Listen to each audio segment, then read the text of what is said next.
අන්සරණයි අද 2020 වර්ෂයේ ඔක්තෝබර් මාසේ 7 වෙනි බදාදා ශ්‍රී ලංකා වේලාවෙන් සවස 5:30ට ආරම්භ වෙන විභංග ප්‍රකරණ ග්‍රන්ථ රත්නයෙන් ඇසුරෙන් අපි කරන සාකච්ඡාවටයි අපි එකතු වෙන්නේ.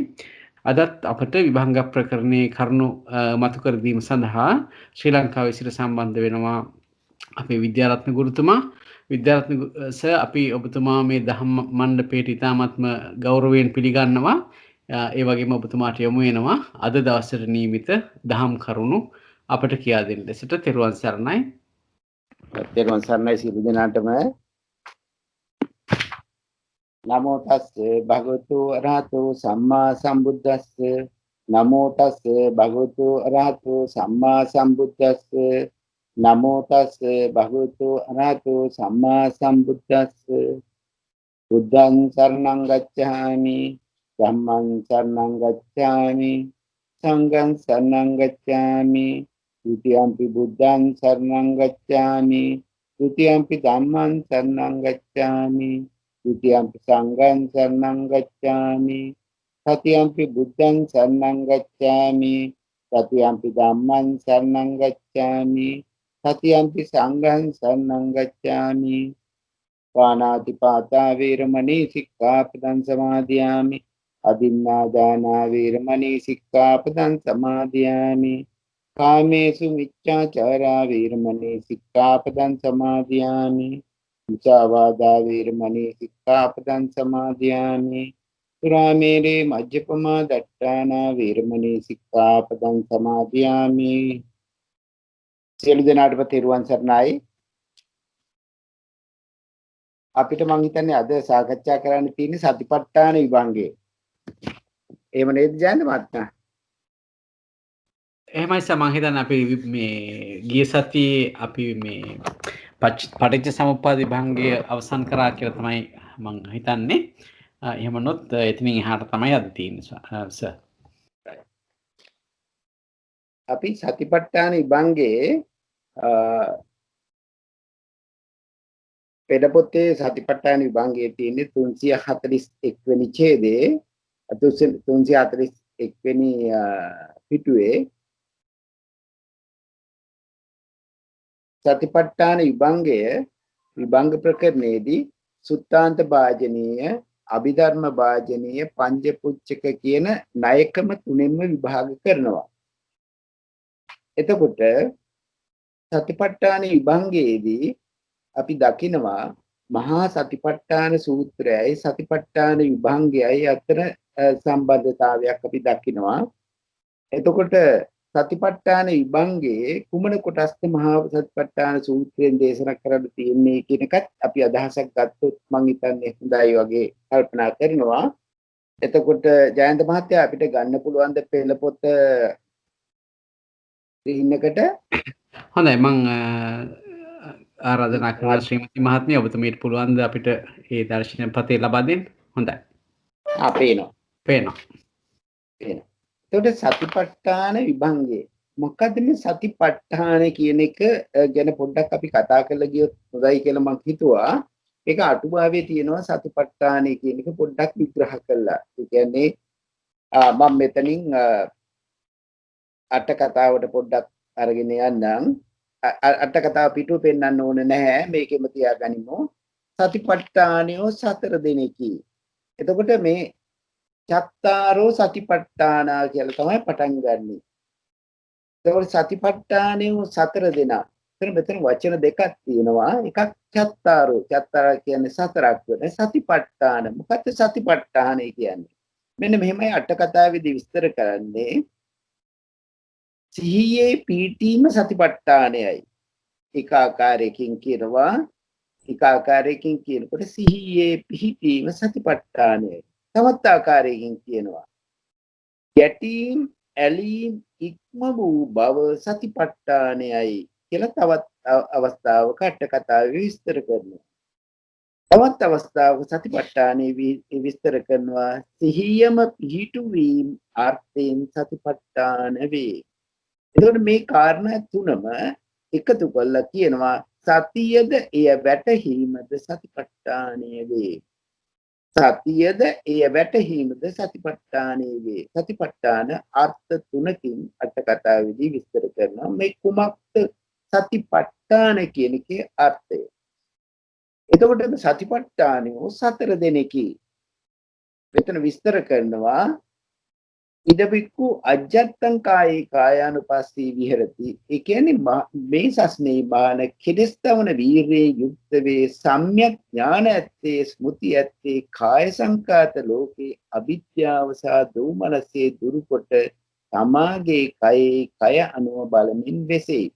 මෙතන පාලි පාඨය කියනවා නම් පාලි පාඨේ හුඟක් ප්‍රකට වෙනවා. ඉදබික්කු අජ්ජත්තං කායේ කායානුපස්සී විහෙරති. ඊළඟට කියනවා බහිද්ධා කායේ කායානුපස්සී විහෙරති. අජ්ජත් බහිද්ධා කායේ කායානුපස්සී විහෙරති. දැන් මේ කරන කාර්ය තමයි අජ්ජත් කායේ කායානුපස්සී විහෙරති. කය අනුව බලමින් වෙසෙනවා තමන්ගේ කයේ. ඊළඟට මෙරමාගේ කයි සහ තමන්ගේ කයි සහ මෙරමාගේ කයි. ඒ කාරණා තුන තමයි එයාගේ ක්‍රියාවලිය. කොහොමද මේ ක්‍රියාවලිය කරන්නේ? කරන්නේ ආතාපි සම්පජානෝ සතිමා විනීය ලෝකේ අභිජ්ජාදු නමනස්ස.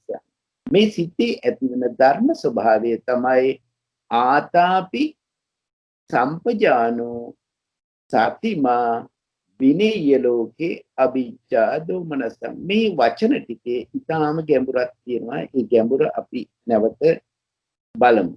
එතකොට මේ කියනකොට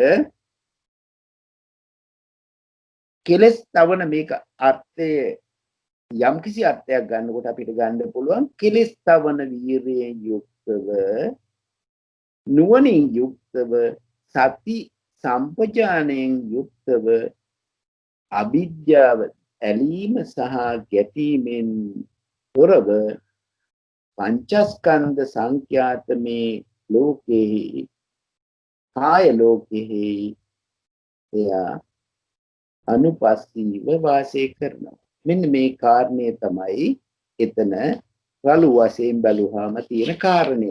එතකොට අපි මේක කියනකොට කියනවා මෙරමාගේ කයේද කය අනුබලමින් කලෙක තමාගේද කලෙක මෙරමාගේ කයේද කය අනුබලමින් වෙසේ. කෙලස් තවන වැර ඇති ඒ සම්යන් ඥාන ඇති ස්මෘතිමත් වූයේ වේදනා සංඛ්‍යාත ලෝකේ. දෙවෙනි එක එතකොට මේ කය අනුව බලීම ඊළඟට වේදනානුපස්සනාව. වේදනාවන්හි වේදනාව අනුව බලමින් වෙසෙනවා. ඊළඟට චිත්තේ අනුව බලමින් වෙසෙනවා. ධර්මයේ අනුව බලමින් වෙසෙනවා. මේක තමයි අපි සාරාංශ කරොත් මේ කාරණේ සිද්ධ වෙන්නේ. හැබැයි මේ කරන ක්‍රියාවලියට අවශ්‍යම කාරණේ තමයි ආතාපි සම්පජානෝ සතිමා විනීය ලෝකේ අභිජ්ජා දෝමනස්ස. සියලු ක්‍රියාවලියම සිද්ධ වෙන්නේ කෙලස් තවන වීරියෙන් යුක්තව සම්‍යක් ඥාන ඇතිව සති ඇතිව තමයි මේ අවිද්‍යාව දෝමනස්ය දුරු කරගෙන මේ බැලීම කරන්නේ. එතකොට මේ පළවෙනි ඡේදයෙන් පෙන්නනවා සතිපට්ඨාන හතරම. එතකොට පළවෙනි කොටසෙන් කාය අනුපස්සනාවද දෙවෙනි කොටසේදී කියනවා කෙලස් තවන වීරිය ඇති සම්මඥාන ඇති වේදනා සංඛ්‍යාත ලෝකේ අවිද්‍යාව දෝමනස්ය දුරුකොට තමාගේ වේදනාවන්හි වේදනාවනුම බලමින් වෙසේ. මෙරමාගේ වේදනාවන්හි වේදනාවනුම බලමින් වෙසේ. කලික තමාගේ වේදනාවන්හි කලික මෙරමාගේ වේදනාවෙන්හි වේදනාව අනුව බලමින් වෙසේ. කෙලස් තවන වැර ඇති සම්‍යක් ඥාන ඇති මුතිවත් චිත්ත සංඛ්‍යාත ලෝකේ අවිද්‍යාව සහ දෝමනස්ය දුරු කරමින් චිත්තේ සිත අනුව බලමින් වෙසේ. මෙරමාගේ චිත්තේද සිත අනුව බලමින් වෙසේ. කලෙක තමාගේද කලක මෙරමාගේද සිත අනුව බලමින් වෙසේ.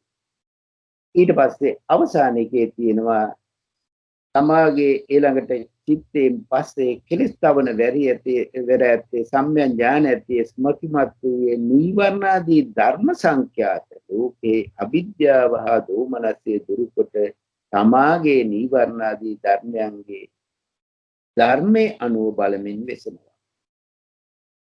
කලක තමාගේද කලක මෙරමාගේද නීවරණ ආදී ධර්මයන්ගෙන් බලමින් වෙසෙනවා. මෙන්න මේක තමයි සතර සතිපට්ඨානයේ කාය අනුපස්සනාව, වේදනානුපස්සනාව, චිත්තානුපස්සනාව, ධම්මානුපස්සනාව. මේක රළු දැක්මක්. අපි මේකේ අභ්‍යන්තරය අපි දකින්න ඕන. අපි බලමු පෙළ පොතෙන් සහ අට කතාවෙන් කොහොමද මේ කාරණය දකින්නේ කියලා. එතකොට මෙතන කායානුපස්සනාව කියනකොටම මෙතන විස්තර කරන්නේ කායගත සතිය. කායගත සතිය නොහොත් දෙතිස් ගුණපයම තමයි අපි ඊළඟ ඡේදයෙන් පැහැදිලි කරන්නේ. අපි ඒකටත් යමුද දෙතිස් ගුණපය. එතකොට මේ කොහොමද කයෙහි කය අනුව බලමින් වෙසෙන්නේ? කීසෙයින් මහානතෙම කයෙහි කය අනුව බලමින් වෙසේ දෙයක් මේ සස්නේ මහාන පාතලෙන් උඩ කෙසඟින් යට සිවි හිමි කොට ඇති තමාගේ නන් වැද කය නන් වැද ඇරුම් අසූචි පිරුණක් කොටපත් වේක්ෂා කරයි. මෙයා මෙනෙහි කරනවා තමන්ගේ කය ප්‍රතිවේක්ෂා කරනවා. කිසින් යට පාතලෙන් උඩ සියලු කය ඒ සමෙන් වැසුණු කය අසූචි පිරුණු නන්වදෑරුම් අසූචි පිරුණු ස්ථානයක් කොට ප්‍රතිවේක්ෂා කරනවා. කොහොමද කරන්නේ? මේ කයේ කෙස් ඇත. කෙස්, ලොම්, නිය, දත්, සිවි, මස්, නහර, ඇට මිදුළු, වකුගඩු මේ ආදී දෙතිස් ගුණපයම එයා මෙනෙහි කරනවා. එතෙම ඒ කමඨහන් නිමිත්ත ඇසුරු කෙරෙහි වඩයි පුනපුනා වඩයි මොනවට නිශ්චය කෙරෙහි හෙතම ඒ නිමිත්ත ඇසුරු කොට වඩා බහුල කොට මනවින් විනිශ්චය කොට මෙරමාගේ කයෙහිද තමාගේ සිත එළවයි. ඒකට තමාගේ කය මේ විදිහට දකින අසුබ කොටාස පුනප කොටාස ආකාර දකින පුජ්‍යලයා මෙරමාගේ කයේ මේ ආකාරයටම දකිනවා. ඊළඟ ඡේදයේ කියනවා කීසෙයින් මහාන මෙරමාගේ කය පුන පුනා බලමින් වෙසේ දෙයක් මේ සස්නේ මහාන පාතලෙන් උඩ එසඟින් යට සිව් පිරියත් කොට ඇති ඒ ආකාරයටම කේස ලෝම නඛා දන්ත තචෝ මල්සං ආදී මේ දෙතිස් ගුණපේම වඩනවා. කමඨහන් නිමිත්ත ආසීවනේ කරයි වඩයි පුන පුනා වඩයි මොනවට නිශ්චය කරයි එතෙම නිමිත්ත ආසීවනේ කොට වඩා පුන පුනා වඩා මනවින් විනිශ්චය කොට තමාගේ මෙරමාගේ කය නැවත තමාගේ කයත් මෙරමාගේ කයත් එකට බලනවා පුනප කොටස ආකාරයෙන්.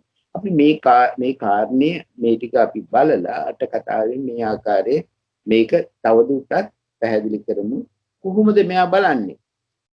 සටහන් වශයෙන් දකින්න පුළුවන්, වර්ණ වශයෙන් දකින්න පුළුවන්, දිශා වශයෙන් ගන්ධ වශයෙන් දකින්නවා, දිශා වශයෙන් දකින්නවා, පීඨීම් වශයෙන් දකින්නවා.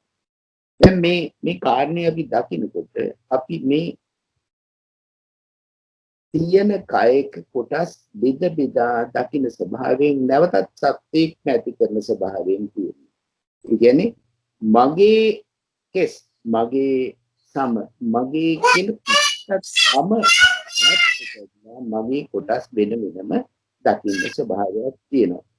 දැන් මේ කාරණයෙන් ඉපිටට ගිහිල්ලා අර සන්තති ඝන සමූහ ඝන බෙදෙන ආකාරයට දකින්න ස්වභාවය තමයි අට කතාවේදී පැහැදිලි කරන්නේ.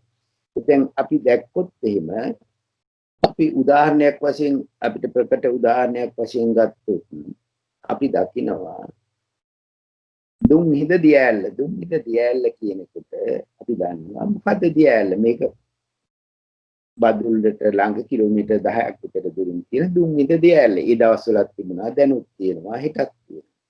හැබැයි දුම්හිද දියැල්ල අපි එදා දැක්ක දියැල්ලද අද දකින්නේ? ඒ දියැල්ල අපි එතෙන්ට ගිහිල්ලා බලන පළවෙනි අවස්ථාවේ දකින්න දියැල්ල නෙවෙයි, දෙවෙනි අවස්ථාව දකින්න. හැබැයි අපිට තේරෙන්නේ අපි මේ දියැල්ල දකින්නවා. ඒ කියන්නේ ඒකේ වැටෙන හැම වතුර බිඳුවම පහළට ගලා හැලෙනවා. අපි එක අවස්ථාවක දකින්න දියැල්ල ඊළඟ අවස්ථාවේ දකින්න නෑ. මේක සම්තතියක්. දියැල්ල කියන්නේ සම්තති ස්වභාවයෙන් තියෙන්නේ බින්දි බින්දි එකක් යනවා ඊළඟට තව වතුර බිඳුවක් වෙනවා. මේ ආකාරයට මේ දියැල්ල හැදෙනකොට දියැල්ලේ ස්වභාවය දැකලා අපි කියනවා මේක දුම්නිද දියැල්ල කියලා. හැබැයි ඒ දියැල්ල නැවත අපිට දකින්න ක්‍රමයක් නැහැ. ඒ වගේ අපේ ශරීරයත් ඒ කොට්ටාස මේ අපි කොට්ටාස් ටික එකතු කරලා ගණයක් කරලා අපි දකිනවා. හැබැයි මේකේ තියෙන්නේම කෙස් කිව්වහම සතර මහා භූතයෝ සතර මහා භූතයන්ගෙන් උපදනා උපාදාය රූපය. නැත්නම් අපි පුළුවන් දකින්න මේක කාය දසක වශයෙන් දසක කලාප වශයෙන් මේක දකින්න පුළුවන්. ඒ කොට්ටාස බොහෝමයක් එකතු වෙලා හැදුන කොට්ටාස. හැබැයි මේ ටික එකතු කරලා අපි අපේ ශරීරයේ බව දකින්න. මෙන්න මේ දකින්න ක්‍රමේ කැඩීම තමයි එක අදහස කොට්ටාස වශයෙන් දැකීම. හැබැයි මේ කායගත සතියේදී අපි අසුබේ ප්‍රකට කරන ආකාරයෙන් තමයි දකින්නේ. එතකොට අපි අට කතාවට යමු මේ ටික කතා කරලා එතකොට පෙළ පොතේදී මේ ආකාරයට දෙතිස් කුඩපේ දකිනවා. ඊළඟ ඡේදයට අපි ගියොත් එහෙම ශ්‍රීමති මහත්මිය ඊළඟ පිටුවට අපි ගියොත් එහෙම ඔව් එතකොට එතන අපි දැක්කාම දැන් මේ කාරණේ වෙන වෙනම පෙන්වුම් කරනවා. මොකද්ද මේ අනුපස්සනාව කියන කාරණේ පෙන්නනවා. අනුපස්සී කියනකොට එතන ප්‍රඥාවෙන් යුක්ත දැකීම. එතන දැකීම අපිට දකින්න ඕන මේක මෙනෙහි කිරීම කියන සංඛ්‍යාතෙන් ඔබට කිල්ලා ප්‍රඥාවෙන් දකින ස්වභාවය. ප්‍රඥාවේ යුක්ත දකින ස්වභාවය අනුපස්සනාව. එතකොට ඒ කාරණාව ගාම්භීර විදියට විතර විස්තර කරනවා. අනුපස්සී අනුපස්සනාව කවරේදී යම් ප්‍රඥාව පජාන්කාරයක් අමෝහයක් ධම්ම විජයක් ධම්මාදිත්‍යයක් වෙන අනුපස්සනායයි කියන්නේ. අනුපස්සනා කියනකොටම අපිට තේරෙන්නේ මේක ඒක ප්‍රඥාවෙන් යුක්තව පරීක්ෂා කිරීමේ ස්වභාවය. එතකොට ඊට පස්සේ විහෙරති කියන එකත් පෙන්නනවා. ඉරියව් පවත්ත මේ විදිහට ඒ අපි විභාගෙත් නම් මේ කාරණා ටික හොඳට මතක තියෙනවා. එතකොට ආතාපි කියනකොටම චෛතසික වීර්ය ආරම්භයක් මේ කෙලෙස් උපදින්න ස්වභාවයෙන් යුක්ත නොවන විදිහට තමයි ආතාපි කියන්නේ. චෛතසික වීර්ය ආරම්භය සම්මව්‍යයන් ආතාප්‍යයි කියන ලැබේ. මේ කාරණේ කියන අට කතාවේදී මේ ආතාපි කියන්නේ කෙලෙස් ග්‍රහණය නොවන ආකාරයෙන් අපි දකින්න ස්වභාවය තමයි එතෙන්දී ආතාපි යනු කය පිරීක්ෂණ වීර්යයේ යුක්තයයි. මෙය දක්වයි.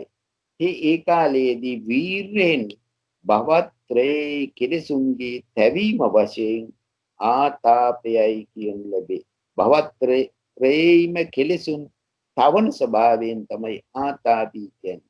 ඒ යුක්ත වූයේ ආතාපියයි කියන ලැබේ.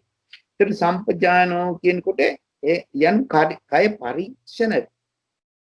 පරීක්ෂණ මනා දැනුම සහිත ඥානේ යුක්ත වූයේ යන තේරුමයි.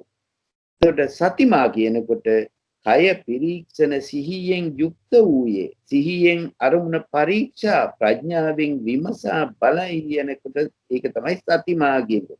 මේ කාරණේ ඒ වචනවල ගැඹුර පෙන්වනවා අට කතාවේදී මේ විදිහට.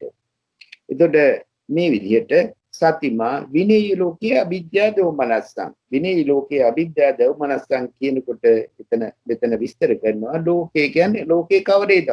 කය ලෝකේ. මේ පංච උපාදාන ස්කන්ධ සංඛ්‍යාත ලෝකය. පංච උපාදාන ස්කන්ධ සංඛ්‍යාත ලෝකය මේ විදිහටයි අට කතාවේ විස්තර කරන්නේ. විනේය ලෝකයේ අවිජ්ජා දෝමනසයන් කියලාද. විනේය යනු තදාංග විනයෙන් හෝ විස්කම්බන විනයෙන් හෝ හික්මවා. එතකොට මේ විනේය කියන එකේ තේරුම තදාංග වශයෙන් හෝ විස්කම්බන වශයෙන් හික්මවන ස්වභාවයයි. ලෝකේ යනු අජ්ජත් ભેද කයම කියන ලදී. මේ අජ්ජත් බහිද්ද කයම කියන ලදී. ඉද ලෝකේ නම් ඒ ලෝකයයි. අවිද්‍යාව කියන්නේ දෝමනස්ස විනෝදනෙන් කොට දුරු කොට යන අර්ථයයි. මෙහි වනාහි අවිජ්ජා ගැනීමෙන් කාමච්ඡන්දේද මේ නීවරණ වලට සම්බන්ධ කරන ඇති. අවිද්‍යාව දුරු කොට කියන්නේ කාමච්ඡන්දේ දුරු කිරීම. දෝමනස්සේ දුරු කිරීම කියන්නේම ව්‍යාපාද නීවරණේ දුරු කිරීමයි කියන ලදෙයි දත යුතුයි. එන්න මේ ආකාරයට තමයි එතන විස්තර කරන්නේ. එතකොට අවිද්‍යාව දෝමනස්යෙන් දුරු වීම කියන්නේ කාමච්ඡන්ද සංඛ්‍යාත නීවරණයත් ව්‍යාපාද නීවරණයත් දුරු කිරීම සංඛ්‍යාත ලබන ස්වභාවය. එතකොට අවිද්‍යා දෝමනස්යන් මේ වචනවල විස්තර දීලා තියෙනවා ඒ පෙළපොතේ. දෝමනස්යත් මේ විදිහට විස්තර කරනවා ඊළඟට ඒ ආකාරයට කායානුපස්සනාව අවසන් කරනවා. අපි මෙතන කායානුපස්සනාවේ අට කතාවේ අපි විස්තරය ටිකක් බලමු. මේ කාරණාව තාම ගැඹීර විදිහට විස්තර කරනවා අට කතාවේ. දැන් තමයි අපි මොනවාරි කතා කරන් තියෙනවා නම් අපුඩ කතා කරලා යමු එතනින්. හොඳයි සර්, මම හිතන්නේ අපිට බොහොම හුරු කොටසක් වගේ කියලා හිතෙනවා මේ සතිපට්ඨාන සූත්‍රය ආශ්‍රයෙන්ම වගේ මේ ටික කියලා තියෙන හින්දා කාට හරි ප්‍රශ්නයක් හෝ අදහසක් තියෙනවා නම් ඉදිරිපත් කරන්න අවස්ථාවක් තියෙනවා. තෙරුවන් සරණයි. අපි බලමුද එමනම් මේ කායානුපස්සනාවේ කොහොමද අට කතාවේදී විස්තර කරන්නේ කියන කාරණය. දැන් මෙතන මේමයි මහා සතිපට්ඨාන සූත්‍රයේදී කායානුපස්සනාව කර්මස්ථාන 14කටයි විස්තර කරලා තියෙන්නේ. හැබැයි මෙතන විභංගයේදී සතිපට්ඨාන විභංගයේදී එකම ආත්මස්ථානයකටයි ගෙනල් තියෙන්නේ. ඒ කියන්නේ කායගත සතිය නැත්නම් පටිකූල මනසිකාර නැත්නම් දෙතිස් ගුණ ප්‍රයාකාරයෙන් තමයි විස්තර කරන්නේ. ඒතර මහා සතිපට්ඨාන සූත්‍රයේදී වෙනස අපි පොඩ්ඩක් දැක්කොත් මහා සතිපට්ඨාන සූත්‍රයේදී කර්මස්ථාන 14ක් තියෙනවා. නව සීගතිකය එක ගොඩකට ගත්තොත් ඒ කියන්නේ උද්දුමාතක විනීලක විපුස්තබ්බක ආදී නව සීගතිකය 9යි. ඊට පස්සේ ආනාපාන සති, ඊට පස්සේ කායගත සති, ඒකට 2යි. ඊට පස්සේ ඉරියාපත සති සම්පජන්න, ඒකට චතුදා ධාතු මනස්කාරය. ඔය ටික තමයි එන්නේ. එතකොට 14ක් වෙනවා. මෙතනින් මේ අපේ සතිපට්ඨාන විභංගයේදී යන්නේ කායගත සතියමයි ප්‍රකට කරලා තියෙන්නේ. ඒක කායගත සතියෙන් අපිට කර්මස්ථානීය සමත වශයෙන් වඩන්නත් පුළුවන්, විදර්ශනා වශයෙන් වඩන්නත් පුළුවන්.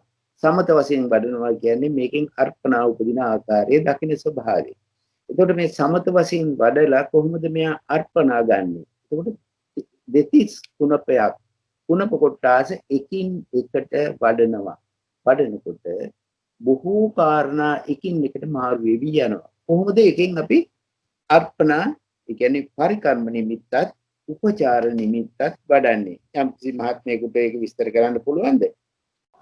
මම කියන්නද බෑ පොඩ්ඩක් හරියට දන්නේ නැහැ සර්. කියන්නකෝ. කුණප කොටස් 32 දිහා එකින් එක මාරු වී බලා යද්දී එකම එක කුණප කොටසක් ස්ථීරයෙන්ම සිතට නැගෙනවා. එතකොට ඒ කෙරෙහිම එළඹගෙන අර්පණාව ලබා ගන්නවා. හරිද සර්? ඔබතුමේ හරි. ඒක මේ කුණප කොටස වඩනකොට විස්තර කරනවා මෙන්න මේමයි. අනුලෝම වශයෙන් කුණප කොටස වඩන්න පුළුවන්. කේසා, ලෝමා, නඛා, දන්තා, තචෝ කියලා පළවෙනි කොටස. ඊළඟට ප්‍රතිලෝම වශයෙන් අපි වඩනවා තචෝ, දන්තා, නඛා, ලෝමා, කේසා.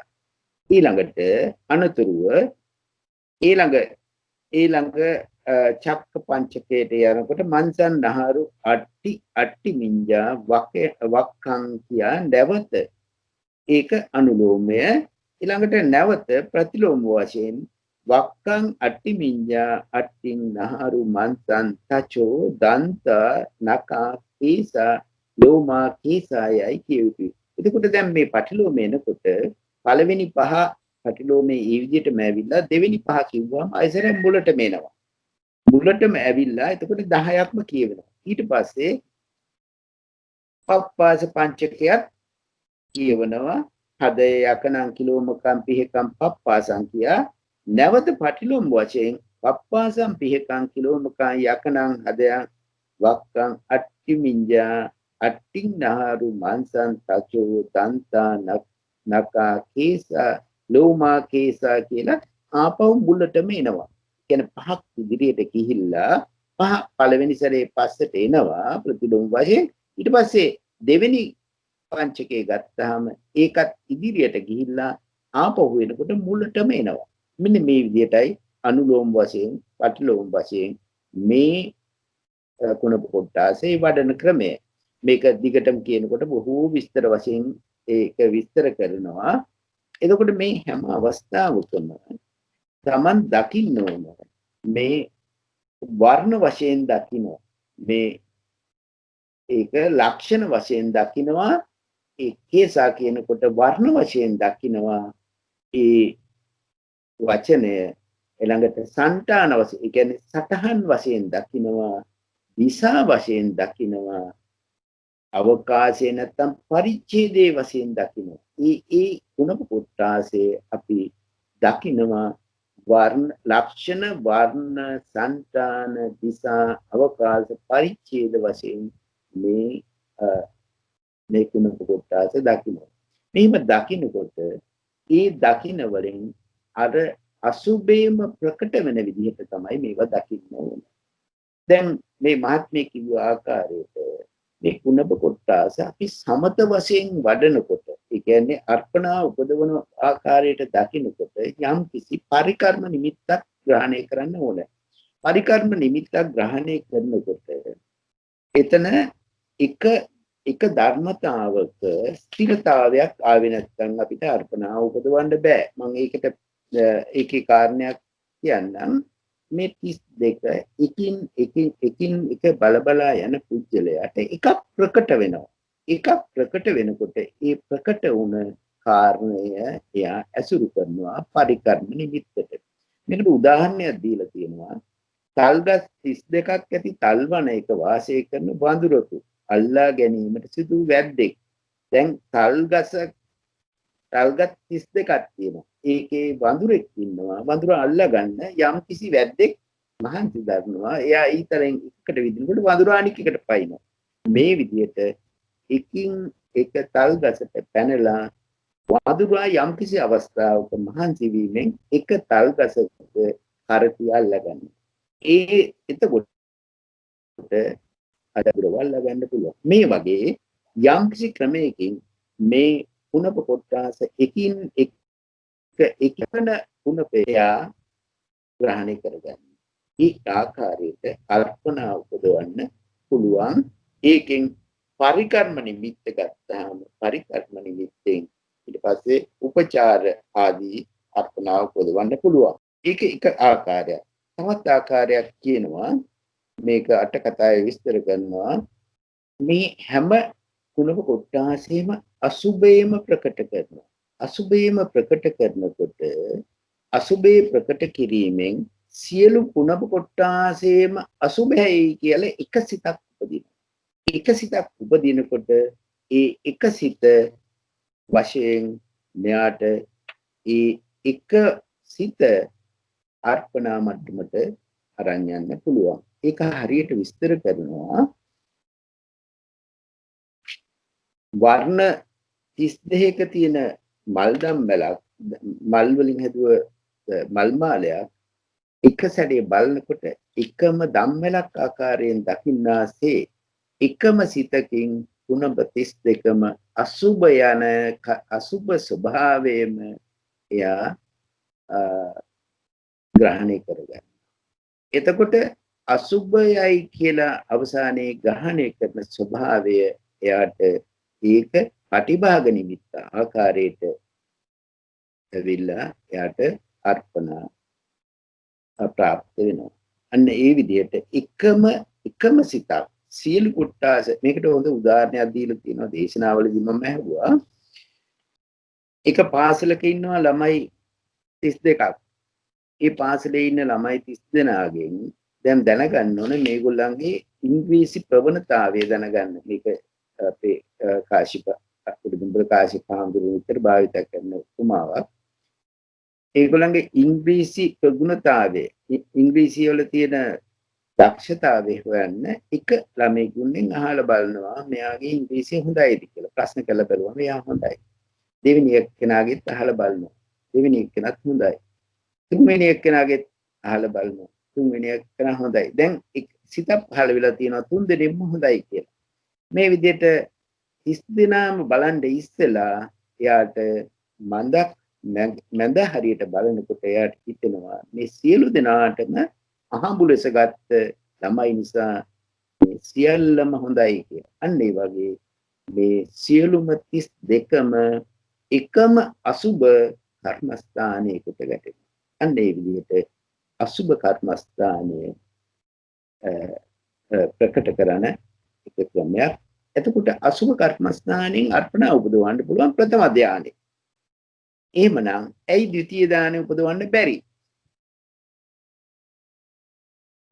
ඒකට කවුරු හරි මහත්මයෙකුට උත්තර දෙන්න පුළුවන්ද? ද්විතීය ධානයේදී අංග බැලුවාම අපි දැන් ප්‍රථම ධානය විතක්ක ਵਿਚාර ප්‍රීති සුඛ ඒකාග්‍රතාව දෙවෙනි ධානයට යනකොට විතර්කේ නැතුව යනවනේ. ඉතින් එතකොට අසුභ අරමුණේ සිත නංවන්න බෑ විතර්කේ නැතුව. ඒක නිසා තමයි තේරුම් ගන්නයි. උත්තරේ. හරි. ඔබතුමා හරියටම හරි. එතන මෙතන අසුභයේ ප්‍රකට වෙන්නෙම නැවත නැවත ඒ අරමුණ අර්පණ මේ කර්මස්ථානක ඒ කියන්නේ විතක්ක කිරීමෙන්මයි එන්නේ අසුභේ. ඒකට විතක්ක කිරීම නැත්නම් එයාට ඒක ගන්න බෑ. මෙන්න මෙහිමයි ඒකට උත්තර දීලා තියෙන අට කතාවේදී කෙස් ආදී වර්ණ සටහන දිසා අවකාශ පරිච්ඡේද වශයෙන් වැටහීම උග්ඝහ නිමිත්තයි.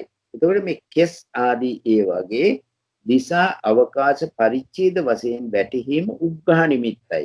අපි දැනගන්න ඕන අර්පණා වෙනකොට උග්ඝහ නිමිත්ත, පටිභාග නිමිත්ත ආකාරයට අපිට වර්ග කරන්න පුළුවන් වෙන්න ඕන. එතකොට කෙස් ආදී වර්ණ සටහන ඒ දිසා ආදීන් දැක්ම උග්ඝහ නිමිත්ත. එතකොට උග්ඝහ නිමිත්ත සියලු ආකාරයකින් පිළිකුල් වශයෙන් වැටහීම පටිභාග නිමිත්තයි. ඒ සියල්ලම පිළිකුල් කියලා දැනගන්න එක පටිභාග නිමිත්තයි. එය නැවත නැවත මෙනෙහි කරන්නාට ආවර්ජනය කර තර්ක විතර්ක කරන්නාට ස්කන්ධ හතර විඥාන හැර පටිකූල අරමුණම වේ. මෙන්න මේ විතර්ක කරන්නාට පටිකූල අරමුණ වෙනවා. ප්‍රථම ධානය වශයෙන් අර්පණා පවතී. එහි පූර්ව භාගයේ පරිකර්ම උපචාර සවිතක්ක සවිචාර සප්පීතක සොම්නස්සාගත පටිකූල නිමිති අරමුණුය. දැන් තව පොඩි ප්‍රශ්නයක් එනවා. එතකොට මේ අපි අසුභය පටිකූල බව අසුභ බව පිළිකුල් බව අරමුණු කරගෙන ප්‍රථම ධානය උපදවා ගන්න. හැබැයි ප්‍රථම ධානය සවිතක්ක සවිචාරයි. අනික සප්පීතිකයි සොම්නස්සහගතයි. ප්‍රථම ධානය අපි දන්නවා සප්පීතිකයි සොම්නස්සහගතයි කියලා. කොහොමද පටිකූල මානසිකාරයෙන් සප්පීතික සොම්නස්සහගත ධානයක් උපදවා ගත්තේ? උත්තරයක් දෙන්න පුළුවන්ද මහත්මයෙකුට? උත්සාහයක් ගන්න පුළුවන් සර්. එතනදී පටිභාග නිමිත්ත කියලා කියන්නේ අපි අර පරිකර්ම නිමිත්තට වඩා වෙනස් දෙයක් නිසා එතනදී අසුභයක් එහෙම වැඩෙන්නේ නේද? පරිකර්ම මේ ඒ කියන්නේ පටිභාග නිමිත්තෙහි නැහැ එහෙම අසුභයක් කියලා එක තමයි හිතෙන්නේ. එහෙමද සර්? මෙතන කියලා තියෙන මෙහෙමයි. පරිච්ඡේද වශයෙන් වැටහීම උග්ඝහ නිමිත්තයි. පිළිකුල් වශයෙන් වැටහීම පටිභාග නිමිත්තයි. ඒතර පිළිකුල් වශයෙන් වැටහීම තමයි පටිභාග නිමිත්ත. ඒතර පටිභාග නිමිත්තෙන් තමයි අර්පණාව ගොඩ නැගුණේ. මේක ඇත්තට මටත් බැලුව ගමන් හිතුණ කොහොමද මේක සිද්ධ වෙන්නේ කියලා. ඒකට උත්තරයක් තියෙනවා. එතකොට මේ උත්තරේ මේකයි. දැන් එතකොට ප්‍රථම ධානය කියන්නේ සප්පීතික සොම්නස්සහගත පටිකූල නිමිත්ත තමයි අරමුණ. මෙතන උත්තර දෙන්නේ මෙහෙමයි අර්පණාවල විතක්ක සහිත විචාර සහිත ප්‍රීතිය සහිත සොම්නස් සහගත වේ. භූමි අතර මහග්ගත රූපාවචර වේ.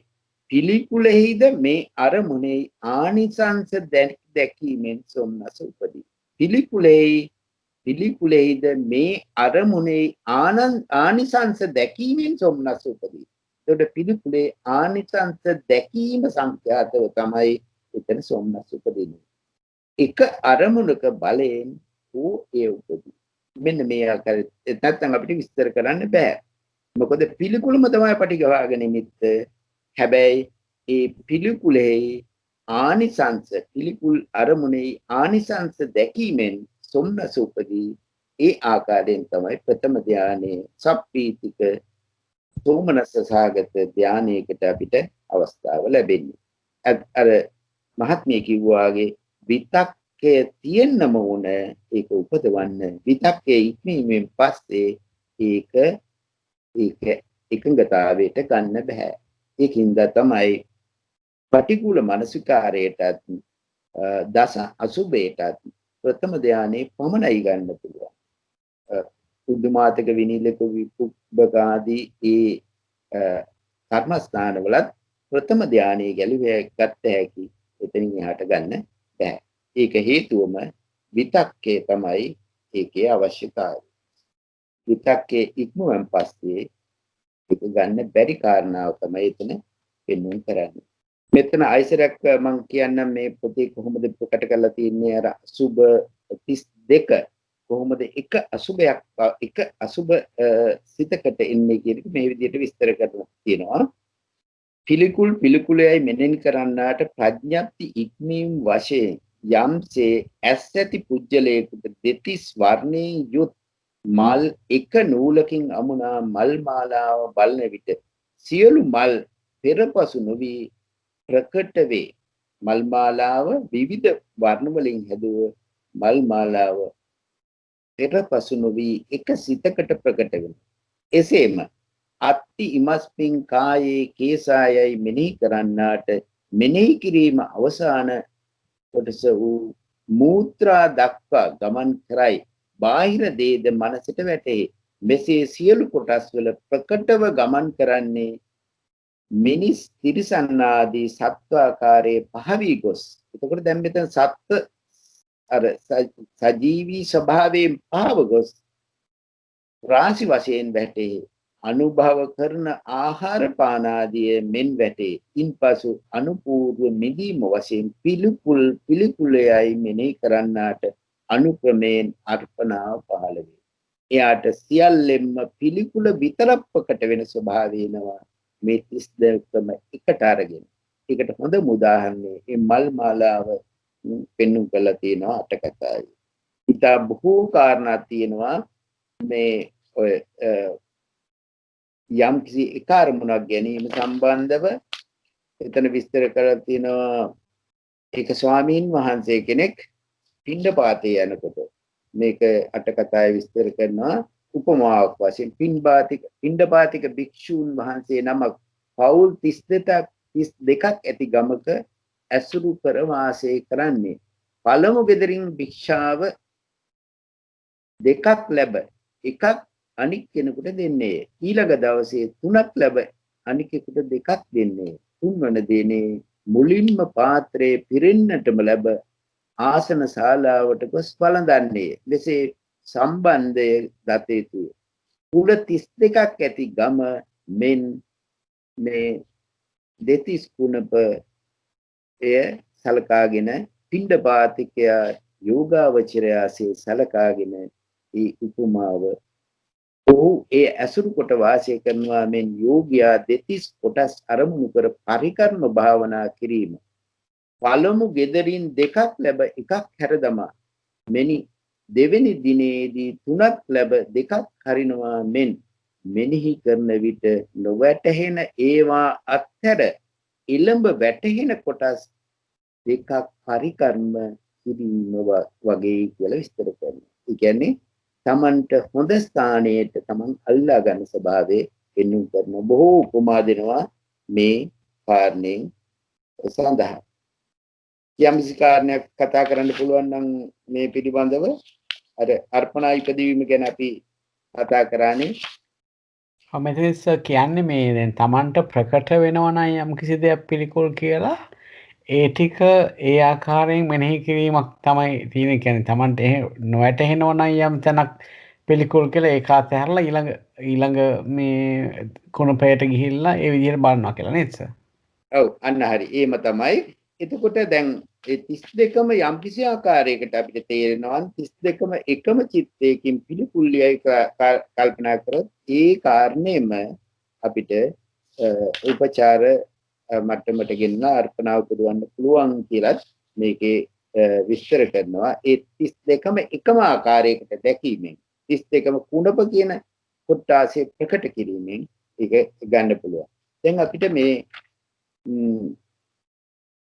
සතර සතිපට්ඨාන භාවනාව කියන්නේ භාවනා මේක අපි සතිපට්ඨාන විභංගයයි සම්‍යක් ප්‍රදාන විභංගයයි ඉද්ධිපාද විභංගයයි බොජ්ජංග විභංගයයි මග්ග විභංගයයි එකම කාර්යයක කොටස ටිකක් වෙන් කරලා පෙන්වුම් කිරීමේ ආකාරයෙන් තමයි අපි දකින්න ඕන.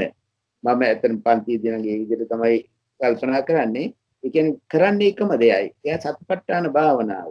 එයා දුක්ඛ මූලගතව අරඤ්‍යගතව යම් කිසි තැනක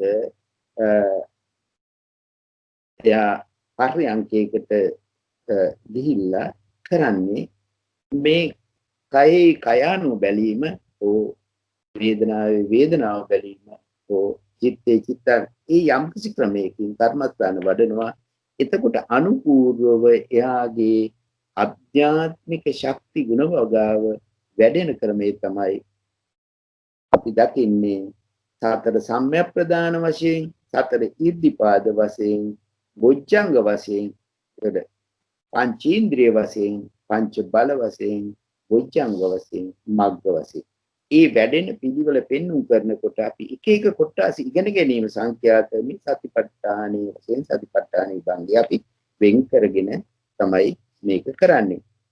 එතකොට මේකේ විස්තර කරනවා මෙහෙම තැනක් මම මේ අට කතාවේ ස්ථානය ගන්න ඕන නිසාමයි මේක කරේ. එතකොට කියනවා මේ අට්ටාංගික මාර්ගයේ අටුවාවල වනාහි සීකිරීම වශයෙන් ඒකාර්ථයකට රැස් කිරීම වශයෙන් එකම සතිපට්ඨානයේ අරමුණු වශයෙන් සතරක් යයි මෙයම කියන ලදී. ඒකට කියනවා කායානුපස්සනාව, වේදනානුපස්සනාව, චිත්තානුපස්සනාව, ධම්මානුපස්සනාව. මෙතන විස්තර කරන උපමාවකින් යම්සේ වාසල් දොරටු සතරක් ඇති නගරයක නගරෙහි දොරටුවෙන් නගරයට පිවිසෙති. එසේම දකුණු බටහිර උතුරු දෙසින් එන්නෝද ඒ දිසාවේ දොරටු වලින් නගරයට පිවිසෙති. නිවන නගරය මෙනි. අට්ටාංගික මාර්ගයේ නගර දොරටුව මෙනි. කාය ආදී අනුපස්සනා නැගෙනහිර ආදී දිසා මෙනි. නැගෙනහිර දෙසින් එන අය නැගෙනහිර උපදවන භාණ්ඩ රැගෙන නැගෙනහිර දොරටුවෙන් නගරයට පිවිසෙති. ඒ වගේ කාය අනුපස්සනාව, වේදනානුපස්සනාව, චිත්තානුපස්සනාව මේ මාර්ග හතරෙන් අන්තිමට එකම ස්ථානයකට එන ස්වභාවය තමයි මෙතන පෙන්වුම් කරන්නේ. කායानुපස්සනාවේ තව ඉදිරියට අපිට බලන්න පුළුවන් මේ කාරණා කොහොමද අසුබේ ප්‍රකට කරන ආකාරය පෙන්වුම් කරනවා එක තැනක මේ අපි වේදනානුපස්සනාව චිත්තානුපස්සනාවට ගිහිල්ලා ආපහු ඒ මුද ජයන්ත මහත්මයා හොඳයි සර් කමක් නෑ නේද? තෙරුවන් සරණයි සර්. මට පොඩි දෙයක් निराකරණය කරගන්න තියෙනවා. අහන්නද? අහන්න. සර් දැන් සමත කර්මස්ථාන 40ක් දේශනා කරලා තියෙනවනේ. ඒ සමත කර්මස්ථාන 40න් මේ කියනවා ප්‍රථම අධ්‍යානයේ උපදවන්න පුළුවන් කර්මස්ථාන 25කින් පමණයි කියලා. ඊට පස්සේ ද්විතීය චතුර්ථ ධාන 14කින් ඊළඟට පංචම ධානයේ 12කින්.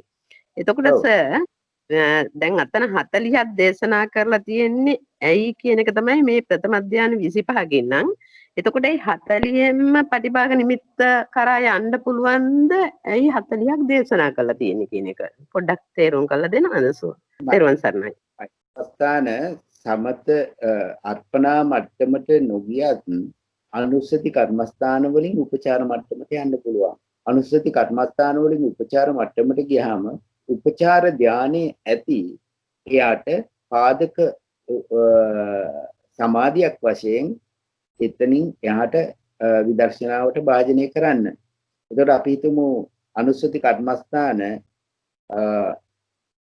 දෙකක් හැර ඉදිරි ටිකෙන් යන්න පුළුවන් දෙකකින් යන්න පුළුවන් අනුස්සති කර්මස්ථාන දෙකකින් අර්පණා මට්ටමට යන්න පුළුවන්. ඒ කියන්නේ කායගත සතියයි ආනාපාන සතියයි. ඉතිරි කර්මස්ථාන 8න් යන්න පුළුවන් උපචාර සමාධියට. උපචාර මට්ටමට. උපචාර සමාධියට ගියා නම් උපචාර සමාධියත් චිත්ත විසුද්ධියේදී අදාළ විසුද්ධියක් ආකාරයෙන් විස්තර කරනවා.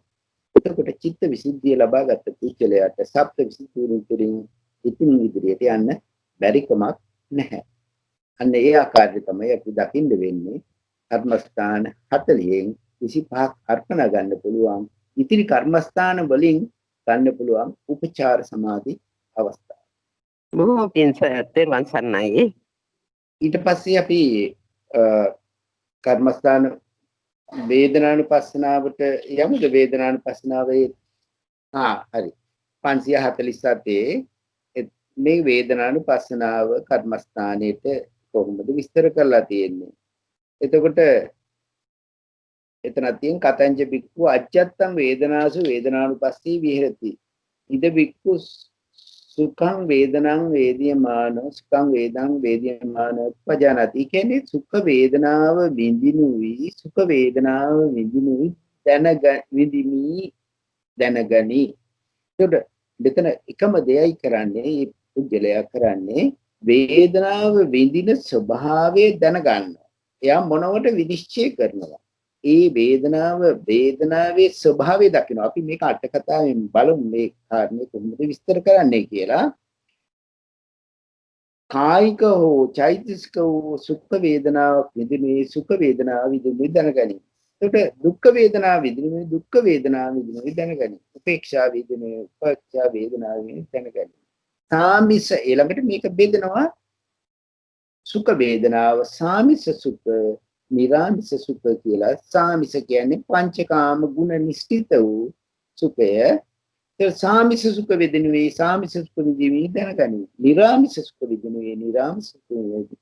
සාමිස හෝ ඊළඟට කියනවා අදුක්ඛම සුඛ වේදනාවත් සාමිස ඊළඟට දුක්ඛ වේදනාවත් සාමිස දුක්ඛ වේදනාව විඳිනුවේ ඒ විඳිනුවේ දැනගනි. ඒ ආකාරයට වේදනා අපි දැක්ක සුඛ වේදනාවත් දුක්ඛ වේදනාවත් උපේක්ෂා වේදනාවත් නැවත බෙදනවා. සාමිස නිරාමිස කියලා දෙකක්. අට ආකාර වේදනාවක් වෙනවා. මේ වේදනාව එයා දැනගන්නවා. වේදනාව නිමිත්ත ආසේවනය කරයි වඩයි බහුල කෙරේ මොනවට විනිශ්චය කරේ එතෙම නිමිත්ත ආසේවනය කරයි භාවනා බහුලීකරණය කොට මනවින් විනිශ්චය කොට බෙරමාගේ වේදනාවෙන් වේද සිත එළවයි. සුඛ දුක්ඛ අදුක්ඛම සුඛ සාමිස සුඛ නිරාමිස සුඛ ඊළඟට සාමිස දුක්ඛ නිරාමිස දුක්ඛ සාමිස අදුක්ඛම සුඛ නිරාමිස අදුක්ඛම සුඛ ආකාරයෙන් නව ආකාරයෙන් දැන් අපිට ප්‍රකට වුණා. මේක වරක් මගේ තමාගේද වරක් මෙර මාගේද ළඟට තමාගේ හා මෙර මාගේ වේදනාව ස්වභාවයේ විදිමි දැනගනිමි කියන එක තමයි කියන්නේ පජානාති. මෙතන කරන එකම දෙයයි කරන්නේ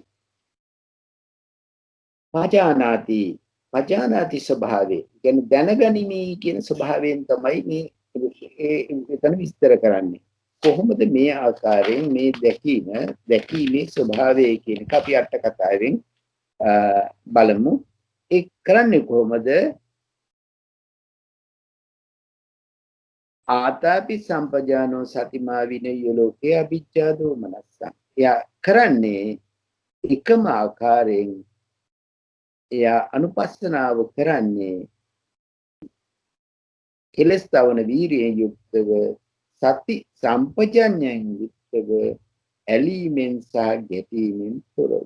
එතකොට මේකේ ප්‍රකට වෙන අයසරයක් එන්නේ ආතාපි සම්පජානෝ සතිමා විනේය ලෝකේ අභිජ්ජා දෝමනස්සං කියන එක තමයි ප්‍රකට වෙන ඉතාම ගැඹීර වචන කොටාසි. අපි මේක බැලුවොත් එහෙම අට කතාවේදී මොකද්ද මේ කරන කාර්යය? අට කතාවේ දිස්ස කරන වේදනානුපස්සනා නිर्देशයේ යට කියන ලද්දට සමානව කියන ලද නයින්බ දතිතු. සුඛං වේදනං වේදියමානෝ යනාදී වනයි සුඛං වේදනං යනු කායික හෝ මානසිකෝ සැප වේදනාවක් විඳින්නේ මම සැප වේදනා විඳිමි යයි දනි යනාර්ථයයි. ඒ උඩුකුරුව හොවනා දරුවෝද කිරිබොන ආදී කාලයේද සැප විඳින්නේ සැප වේදනාවක් විඳිමුයි දනිති. මේ බඳු දැනීමක් උදෙසා නොකියන ලදී. මේ කියන කාරණේ කියන්නේ මේ සාමාන්‍ය වේදනාව දැනීම ගැන නෙවෙයි කියන්නේ. ඉබඳු දැනීමක් සිතායයි යන අවබෝධය දුරු නොකරයි. සත්ව සංඥාව උදුරා නොදමයි. කර්මස්ථානයේ හෝ සතිපට්ඨාන භාවනාව හෝ නොවේ. මේ භික්ෂුවගේ දැනීම සත්‍ය අවබෝධය දුරු කරයි. සත්‍ය සංඥාව උදුරා දමයි. කර්මස්ථානයේ සතිපට්ඨාන භාවනාවද වේ. මෙහි කවරෙක් විඳීද? මෙන්න මේ කාරණේ දැන් හරි වැදගත්. මෙහි කවරෙක් විඳීද? වේදනාව කවරෙකුටද? වේදනාව කුමන කරුණකටද? මෙතන කවරෙක් විඳීද? වේදනාව කවරෙකුටද? වේදනාව කුමන කරුණකටද? යන මෙහි දැන විඳීම සඳහා කියන ලදී. එහි කවරෙක් විඳීද යන්නේ කිසි පුජ්‍යලයක හෝ සතෙක් නොවිදී. කාට වේදනාවද? කිසි සතෙකුට හෝ පුජ්‍යලයකට වේදනාවක් නැත. වේදනාව කුමන කරුණකටද යන වස්තු හා අරමුණු වලට යන වේදනාව. ඒ කියන්නේ වේදනාව තියෙන්නේ වස්තුවට සහ අරමුණට. ඒ නිසා ඒ මෙසේ දත යුතුයි. වේදනාව පැවැත්මගෙන මං විඳිමි යන ව්‍යවහාර මාත්‍රේ වේයයි මෙසේ සැලකෙමි. මේ තෙමේ සැප විඳිමි දනියයි දත යුතුයි. ඒ කාරණේ හරි ගැඹීරයි. මෙතන මේ උදාහරණයක් දීලා තියෙනවා. සිතුල් පව්වේ එක්තරා තෙර නමක් මෙනි. තිර්වයන් වහන්සේ වනාහි බලවත් වේදනාවෙන් උත්සාහ ගන්නේ එහෙ මෙහෙ පෙරලෙති. ඒ කියන්නේ තිර හාමුදුරුවන්ට වේදනාවක්, කායේ වේදනාවක් උත්සාහ ගන්නේ එහෙ මෙහෙ පෙරලෙති. එහි වැසි එක් දහර භික්ෂු නමක් ස්වාමීන් වහන්සේ රිදෙන්නේ කොතනද යසීය? ඇවැත්නි වෙන වෙනම රිදෙන තැනක් නම් නැත. වස්තුව අරමුණ කොට වේදනාව විඳී කීය. මෙසේ දැනගත් කාලයේ සිට ඉවසීම වටිනවා නේද ස්වාමීන් වහන්සේ දහරා කීය. ඇවැත්නි ඉවසෙමි ස්වාමීන් වහන්සේ ඉවසෙමි යෙකි. දෙවියන් වහන්සේ ඉවසුව. වාතයේ හදේ දක්වා ගොස් ඒ පැලිය. ඇඳේ අතුණු බහන් විසුරින්. දෙවියන් වහන්සේ මෙපමණ ඉවසීම ඇවැත්නි වටීදැයි උඩා භික්ෂුවට පෙන්වීය. උඩා භික්ෂුව නිස්සබ්දය. සේවන් වහන්සේ වීරිය සමාධිය යොදාගෙන සිව් පිළින් සිඹියාපත් රහත් බවට පත් සීයෙන් යුක්ත පිරිනුවන් පෑහ. එතකොට මේ කාරණය යම්සේ සැපද එසේම දුකය. නිරාමිස වූ අදුක්කම සුඛ වේදනා විඳින්නේ අදුක්කම සුඛ වේදනා විඳිමි දනි. මෙසේ භාග්‍යවතුන් වහන්සේ රූප කර්මස්ථාන වදාරා අරූප කර්මස්ථානයේ වදාරන්නේ වේදනා වශයෙන් වදාළහ. මේ කාරණේ ඊටම ගැඹීරයි. අපි විදිමි දක්වීම කියනකොට මෙතන කියන ආරම්භණයේ විදීම. එතන කියනවා වස්තු වශයෙන් හෝ වේදනාව කුමන කරුණකටද? වස්තුව හා අරමුණු වලටය මේ වේදනාව. මේ කාරණේ ගැන ජයන්ත මහත්තයා මොනවද කතා කරන්න පුළුවන්? ඒක සම්පූර්ණයෙන්ම තේරුනේ නෑ වගේ ගතියකුත් තියෙනවා. ඒකේ අරමුණ හරි. කොහොමද ඒක විස්තර කරගන්නේ? මෙතන විස්තර කරන්නේ නිදින කෙනෙක් පුජ්‍යලේ කියන ස්වභාවයෙන් නෙවෙයි නිදින්න ඕනේ කියන එක කියන්නේ. සුඛං වේදනං වේදියමානෝ කියනකොට මම වේදනාව විඳිමි කියන කාරණේ විදියට නෙවෙයි ගන්න ඕනේ. වේදනාව මෙතන කියනවා වේදනාව කාටද? කිසි සතෙකුට පුජ්‍යලයකට වේදනාවක් නැත. වේදනාව කුමන කරුණටද? යන වස්තුව හා අරමුණ වලට යන වේදනාව. ඒකට වේදනාව වස්තුව සහ අරමුණ සලකාගෙන වේදනාව දකිනවා ස්වභාවය තමයි එතන විස්තර කරන්නේ. ඒක මට තේරුම් කරන්න බැරි තරම් ඒක ගැඹීර වැඩි අපි බලමු ඒක වෙන තැනකට ගන්න පුළුවන්ද කියලා. හොඳයි සර්. ඒක දැන් ඇත්තටම අපිට හිතෙනවා දැන් වේදනාව කියන්නේ චෛතසිකයක්. ඒක කෙනෙකුට හෝ තැනකට අයිති දෙයක් නෙවෙයි කියන වගේ හැඟීමක් නම් තියෙනවා. ඒක අර විස්තර කරලා තියෙන එක අනුව තමයි පොඩ්ඩක් තේරුම් ගන්න අපහසුකමක් වගේ තිබුණේ සර්. එතන වේදනාව සමුදය ගැන ටිකක් අපිට ස්පර්ශ නිසායි වේදනාව ස්පර්ශ නිරෝධයෙන් වේදනාව නිරුද්ධ වෙනවා කියලා ඒ වගේ විදියකට බැලීමක් ඒ ස්වභාවය ගන්න ඕන මේක විස්තර කරනවා. මේ දැන් තවත් කීයක් මම කියවන්න හදන්නේ. පස්ස වේදනා චිත්ත වශයෙන් අරූප කර්මස්ථානට පිවිසීම තුන්ආකාර වේ. ස්පර්ශයේ හේතුවෙන්මයි වේදනාව වෙන්නේ. කෙසේද?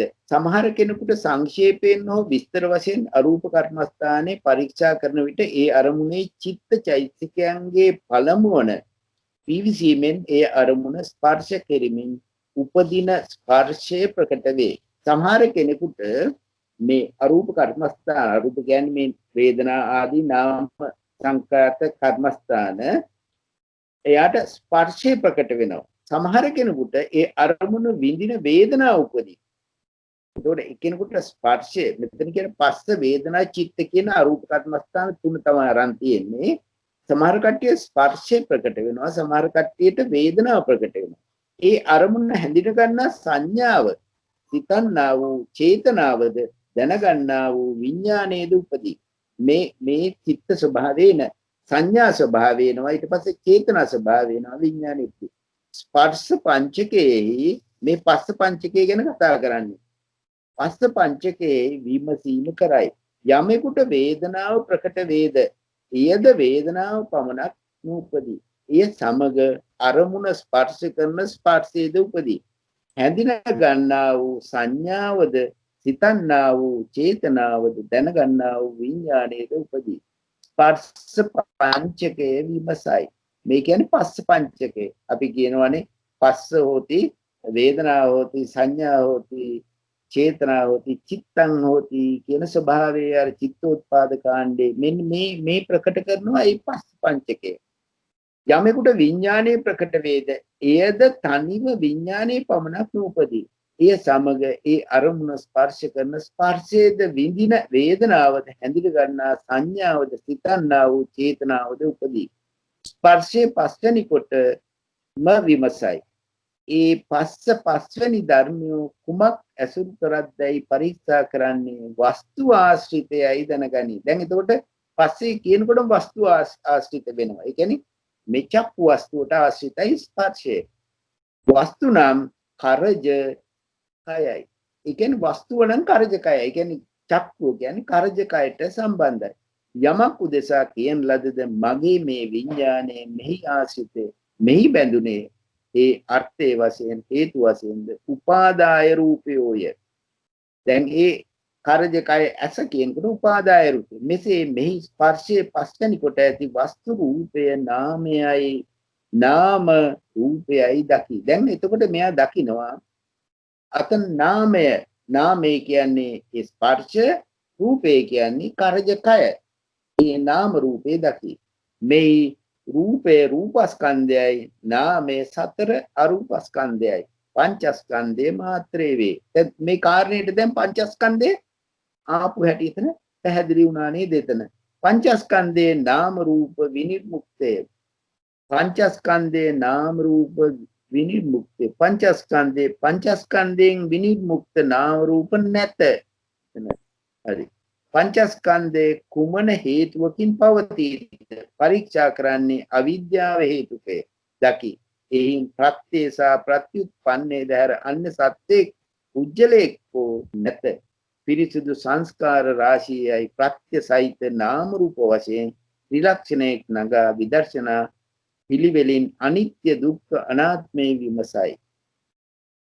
මෙන්න මේ ආකාරයට තමයි එතන ඉස්සර කරන්නේ. මේ වේදනාව දකින්නවා, වේදනාව දන්නවා, ස්පර්ශයේ හේතුවෙන් වේදනාව හට ගන්නා ස්වභාවය. එතකොට සත්‍යෙක් නෙවෙයි මේ ස්පර්ශයේ හේතුවෙන්ම වේදනාව හටගත්තා. ස්පර්ශයේ හේතුනේ මොකද්ද? අර වස්තු රූපේ. නැත්තම් රූපාරම්මනේ. අන්න ඒ ආකාරයෙන් දකින්න ස්වභාවය තමයි එතන දකින්නේ. මෙතෙන් වා ගාම්භීර ස්ථානයක් අපිට ඒ කාරණේ එතනත් අර මේ ස්කන්ධ පහෙන් විනිර්මුක්තයි කියන එක එහෙම තේරෙනවා අඩුයි වගේ මම හිතන්නේ මට නම්. ඒක මටත් තේරුනේ නෑ. පංචස්කන්ධය නාම රූප විනිර්මුක්තය. පංචස්කන්ධයෙන් විනිර්මුක්ත නාම රූප නැත. ඇයි එහෙම කියන්නේ කියලා ඒ කාරණේ මට තේරෙන්නේ ඒ ඡේදේ. පංචස්කන්ධේ කුමන හේතුවකින් පවතීද? ඒ කාරණයෙන් අපිට පැහැදිලි වෙනවා.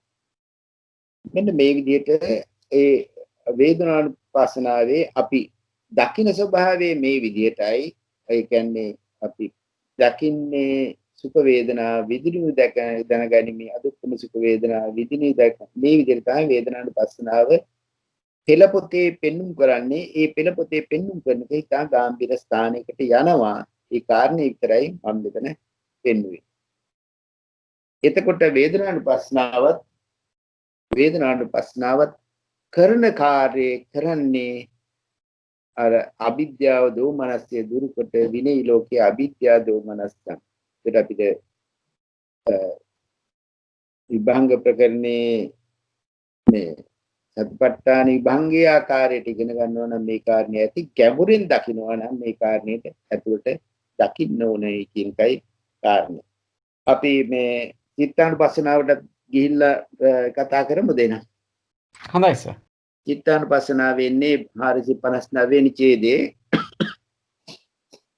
ඒකට චිත්තානුපස්සනාවේ කියන්නේ අර විදිහටමයි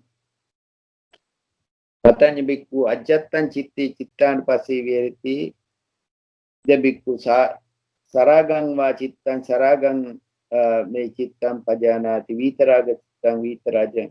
එතකොට මේ ආදීට මෙතන කියනවා සරාග චිත්තේ යයි දැනගනි. විතනාග වූ සිත විතරාගේ යයි දැනගනි. මේ ආකාරයට සදෝෂ වූ චිත්තේ සදෝෂයයි දැනගනි. විත දෝෂ වූ චිත්තේ විත දෝෂයයි දැනගනි. මේ ආකාර 16 ආකාරයට පෙන්වුම් කරනවා. රාග සහිත විතරාග රාග නැති සදෝෂ විත දෝෂ මෝහ විත මෝහ සංකිට වික්කිට කියන තීන මිද්ද සහිත ළඟට විසුරුණු උද්දච්ච සහිත ළඟට මහග්ගත අමහග්ගත සවුත්තර අනුත්තර සමාහිත අසමාහිත විමුක්ත අවිමුක්ත ආකාරයේ 16 ආකාර චිත්තයක් තමන්ගේ සිතෙහි තියෙන ස්වභාවය දැනගනි. එතකොට කියනකොට කියනවා මගේ චිත්තේ රාග සහිතයයි දැනගනි. මගේ චිත්තේ විතරාගයයි දැනගනි. මගේ සිත සදෝෂයයි දැනගනි. මගේ චිත්ත විත දෝෂයයි දැනගනි.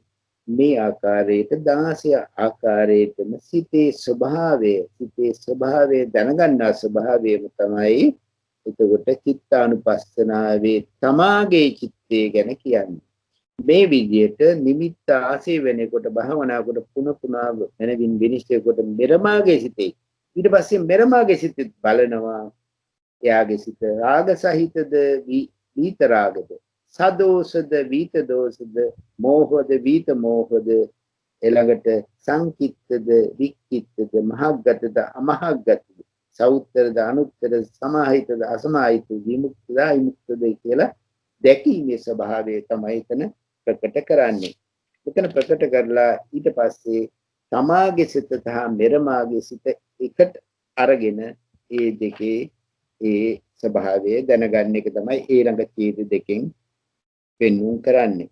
දැන් මේ කරන හැම වෙලාවෙම එයා කරන්නේ අයි අර මුලින් කිව්වා වගේම ආතාපි සම්පජානෝ සතිමා විනය ලෝකේ අවිද්‍යාව දෝමනස. ඒතර මේ සතිපට්ඨානයේ තියෙන මූලික ස්වභාවය තමයි අර කෙලස්තවන වීරියෙන් යුක්තව සති සම්පජඤ්ඤයෙන් යුක්තව අවිද්‍යා දෝමනස්සේ දුරු කරගෙන තමන්ගේ පංචස්කන්ධ සංඛ්‍යාත ලෝකේ බලමින් කරන ස්වභාවය. එතකොට මේකේ දැන් අපි විස්තර කරනකොට රාග සහිත කියනකොට අපි මොනවද චිත්තයන් ගන්නෙ? මහත්මයෙකුට හරි මහත්මයෙකුට උත්තර දෙන්න පුළුවන් ද එතන? ලෝභ සහගත සිත් 8 ගන්න පුළුවන්. ඔව් ලෝභ සාගත සිත් 8. එතකොට විත රාග කියනකොට මොනවද ගන්නෙ? ලෝකෝත්තර සිත් වලට එන්න ඕනෙත් නැත්නම් මේ මහා කුසල් සිත් ගන්න අපහසු කියලා තමයි. නේ විදර්ශනාව ප්‍රකට කරන නිසා මෙතන ගන්නේ අනික් ලෝභ අනික් අකුසල් සිත් ටික එකට ගන්නෙ නෑ. මේ අට කතාවේදී විස්තර කරනවා එතන ලෞකික කුසල සහ අව්‍යාකෘත සිත් තමයි ගන්නෙ.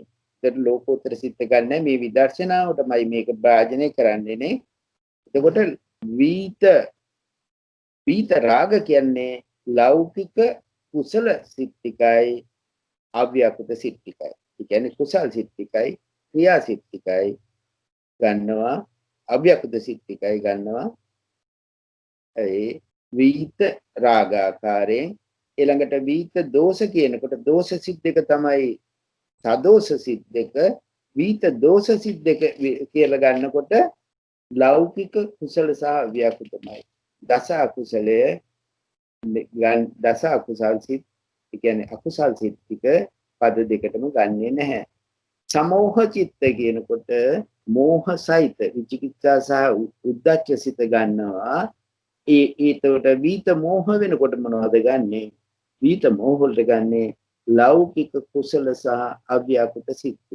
ඊළඟට තීන මිද්ද සිත් කියනකොට මැලි ගතිය ඇති සිත් හැකිලුණු සිත්තේ වික්කිත සිත කියන්නේ උද්ධච්ච සහගත සිත විසුරුන් සිත් නම. එතකොට ඒකට ඒ විදිහටමයි කියන්නේ හැකිලුණු සිත් ගන්නවා මැලි සහිත සිත්. ඊළඟට උද්ධච්ච සහගත සිත් තමයි වික්කිත සිතට ගන්නෙ. මහග්ගත කියනකොට රූපාවචර අරූපාවචර සිත්. අමහග්ගත කියනකොට කාමාවචර සිත්. ඒක කාමාවචර සිත් කියන්නේ ලෝකෝත්තර සිත් ගන්නෙ නෑ. සෞත්තර සිත්තං කියනකොට කාමාවචර සිත්. අනුත්තර සිත්තං කියනකොට රූපාවචර සහ අරූපාවචර. ඇයි මෙහෙම කළා තියෙන්නේ? ඇයි මෙතෙන්ට ගන්න සිත්? මේක විදර්ශනාවටමයි භාජනය කරන්නේ. ලෝකෝත්තර සිත් මේකට ගන්නේ නැහැ. ඊළඟට සමාහිත සිත් අසමාහිත සිත්. සමාහිත යනු යමකට අර්පණ සමාධි උපචාර සමාධි ඇති බවය. අසමාහිත කියන්නේ උභය සමාධි විරහිත සිත්.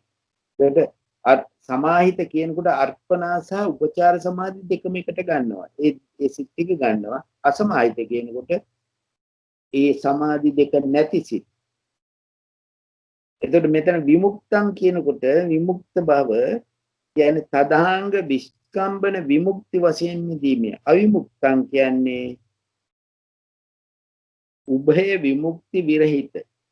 එතකොට සමුච්ඡේද පටිපස්සද්ධි නිස්සරණ විමුක්ති වලට මේකේ අවකාශයක් නැත කියලාම විස්තර කරලා තියෙනවා. ලෝකෝත්තර සිත් ගන්න නැති ස්වභාවයේ පෙන්වන්න කරනවා. චිත්තානුපස්සනාවේදී මේ ආකාරයට තමයි සිත ගැන එතන විස්තර කරන්නේ. සමාවෙන් එතනදී අර මේ අර නොවිසිරුණු සිත කියන එකට මොකක්ද කරන්නේ සර්? වික්කිත්තං චිත්තං සංකිත්තං චිත්තං. එතකොට සංකිත්ත යන තීන විසිරුණු කියන එක නෙවෙයි හැකිලුණු සිත කියලා ගන්න. සංකිත්තං කියන්නේ හැකිලුණු සිත. තීන බිද්ද සිතේ කයේ මැලි ගතිය ඇති යුක්සිත. ඒ කියන්නේ තීන බිද්ද සහිත සිත. තීන බිද්ද සහිත තියෙන්නේ අකුසල පක්ෂයේ සසංකාර සිත් ටිකනේ. සසංකාර සිත්. එතකොට වික්කිත්ත කියලා ගන්නේ උද්ධච්ච සිත වගේ නේද? එහෙමද? සිත කියන්නේ උද්ධච්ච සාගත සිත විතරයි. උද්ධච්ච සාගත සිත්. උද්ධච්ච සහගත සිත්. උද්ධච්ච සහගත සිත් කියනකොට උද්ධච්චය තියෙනවා හැම සිතේම. හැබැයි උද්ධච්ච සිත කියන්නේ එකක්. මෙතන ඒක කියලා නෑ කොහොමද කියන්නේ. උද්ධච්ච සහගත සිත් තමයි වික්කිත්ත සිතං කියලා විස්තර කරන්නේ. ඒකට උද්ධච්ච සහගත සිත් තමයි ගන්න වෙන්නේ. හොඳයි බොම්පින්. අට කතාවේදී බොහෝ කාරණා මෙතන කියලා තියෙනවා. සර් අට කතාව කොතනද සඳහන් කරලා තියෙන්නේ? අට කතා පොතේ අට කතා පොතේ 222 222 ගොඩක් පිං සර්. අපි එහෙමනම් අනික් කර්මස්ථානයටත් ගිහිලා චිත්තානුපස්ස ධම්මානුපස්සන කර්මස්ථානයට ගිහිලා අට කතාවෙන් යම් කිසි කොටසක් කතා කරමු මේකේ එතන අසමාහිතං යන උභය සමාධි විරහිත අර්පණා උපචාර ඒ වරන් ඇතුලේ තියෙන්නේ අර්පණා උපචාර කියලා ඒක ගොඩක් පැහැදිලි කරන්න ඕන. එතන අසමාහිත චිත්තං යන උභය සමාධි විරහිත අර්පණා උපචාර නැති. ඒ කියන්නේ මෙතන අර්පණා නැති නෙමෙයි නේද? අර්පණා විරහිත නැතියෝ. එතකොට අර්පණා උපචාර කිව්වා මේ අර්පණා භාවනාවද? නෑ අර්පණා උපචාර නැති බවනේ මෙතන කියන්නේ. අර්පණ දැන් අපි ඉස්සෙල්ලා කිව්වනේ සමාහිත සිතෙන් යනෝ අර්පණා සමාධි උපචාර සමාධි ඇති භවයි කියලා. අපි උපචාර සමාධියටනේ අපි ගෙනාවේ. අර්පණා සමාධිය කියනකොට අපි ගත්තා අර්පණා මට්ටම ප්‍රථම ධානය, ද්විතීය ධානය ආදී පංචම ධානය දක්වා. උපචාර සමාධිය කියනකොට අපි කිව්වා අර අපි ගත්තානේ එතන මහා මේ ඥාන සම්ප්‍රයුක්ත මහා කුසල් වගේද එතන එන්නේ උපචාර කරනවා.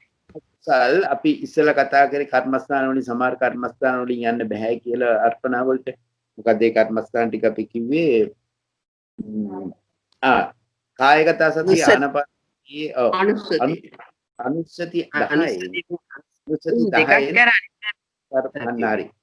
යන්න පුළුවන්. අනික් කර්මස්ථාන 8න් යන්න පුළුවන් උපචාර මට්ටමට. උපචාර සමාධියට යන්න පුළුවන්. උපචාර සමාධියත් සමාධියක් විදිහට විස්තර කරනවා. උපචාර සමාධිය ඇති මේ ඊට පස්සේ යන්න විපස්සනාවට යන්න විදර්ශනාවට යන්න.